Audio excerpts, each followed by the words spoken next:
मुंबईच्या लोकल सेवेला आज 100 वर्ष पूर्ण झाली. 3 फेब्रुवारी 1925 रोजी पहिली उपनगरीय लोकल धावली होती.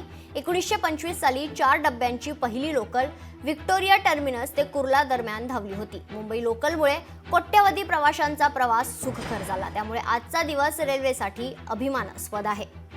छत्रपती शिवाजी महाराज टर्मिनस येथून आढावा घेतलाय आमचे प्रतिनिधी मनीषा गांगुर्डे यांनी.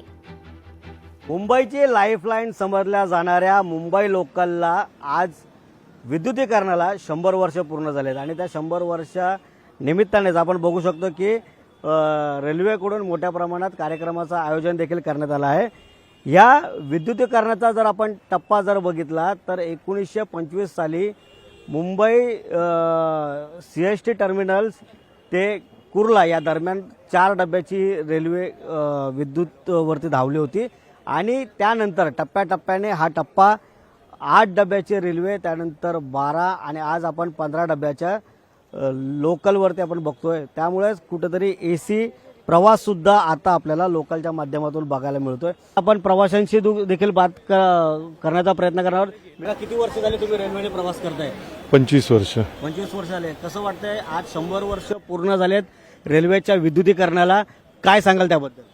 चांगली योजना आहे, म्हणजे छान आहे, सेवा चांगली आहे. रेल्वेचा प्रवास सुखकर आहे असं वाटतं का? हो आहे, सुखकर आहे. लोकल रेल्वेच्या विभागाकडून टाइम टेबल व्यवस्थित सुधारलं तर लोकलची गर्दी कमी होऊ शकते. यावरती चांगल्या प्रकारे त्यांनी हे केलं पाहिजे, नियोजन केलं पाहिजे टाइम टेबल वेळेवर असेल तर गर्दी खूप कमी असते. कुठेतरी फ्रिक्वेन्सीची कमतरता जाणून येते आणि त्यामुळेच कधी लोकल उशिरा झाली तर त्याचा ताळमेळ पुढे प्रवाशांना बसतो. मनीष गांगुर्डे, लोकशाही मराठी, मुंबई. दरम्यान 1925 नंतर लोकलचे डबे कसे वाढलेत पाहुयात ग्राफिक्सच्या माध्यमातून.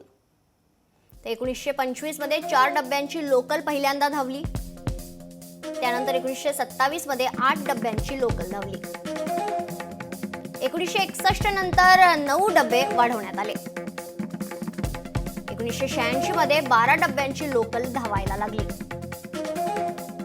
2016 मध्ये 15 डब्यांच्या लोकलची निर्मिती करण्यात आली. 2020 मध्ये 12 डब्यांची AC लोकलची निर्मिती झाली.